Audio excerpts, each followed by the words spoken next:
This video illustrates the concept of gang stalking.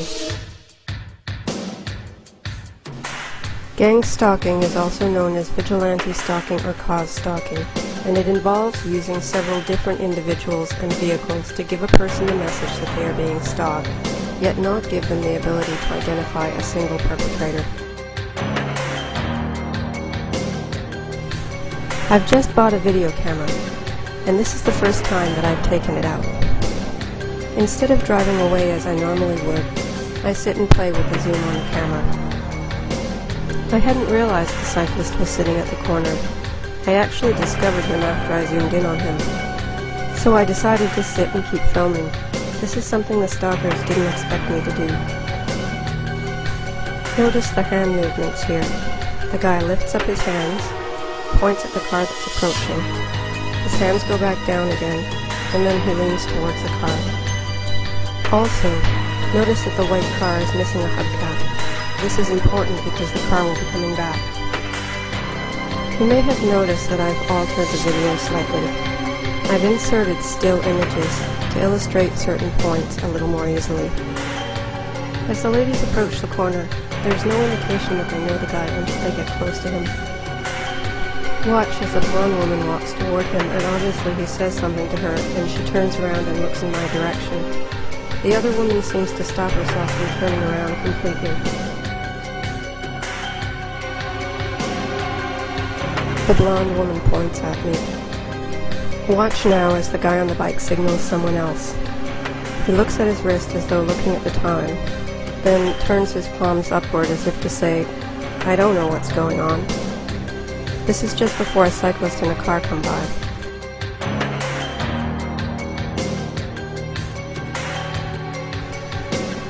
Certain behaviors are repeated in order to let the victim know that something is happening.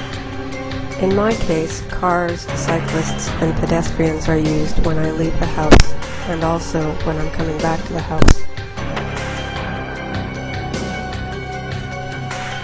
The blonde lady appears to say something to the guy, and he continues watching me after she leaves.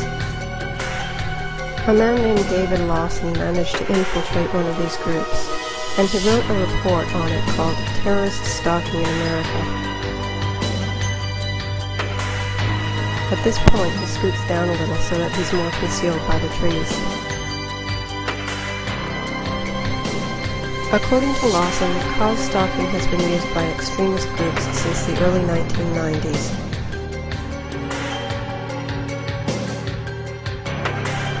This gives the viewer a reminder of how far away the cyclist actually is. There is absolutely no way that he can see that I have a video camera. In fact, if he knew I had a video camera, he wouldn't be sitting there. The only thing he can see is that I'm not driving away. Here comes the white car again, back in the opposite direction. There's no exit in that direction. In order to leave the neighborhood, he has to come back the other way again.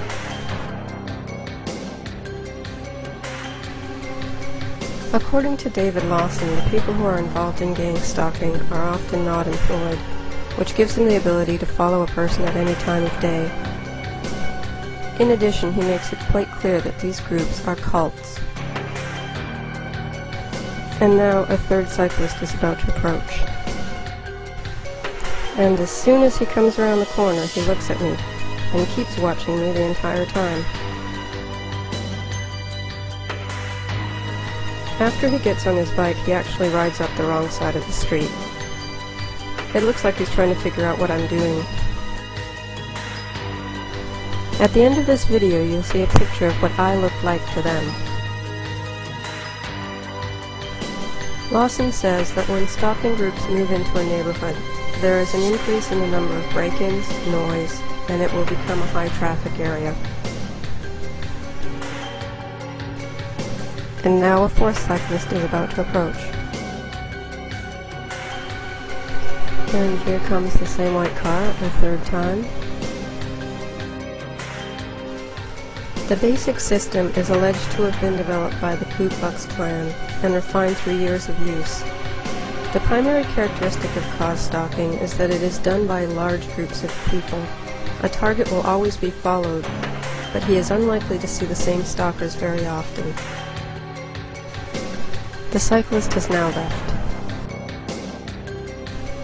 I've blurred the video here on purpose to protect the child's identity, and I lowered the camera when the second child came by. 2 more cars are about to approach. That's 7 cars, 4 cyclists, and 3 pedestrians, not including the kids, on a Tuesday afternoon, within a 5-minute period. This is a picture of my car taken from where the cyclist was sitting. It's very obvious from this perspective that there's no way he could have seen that I was filming.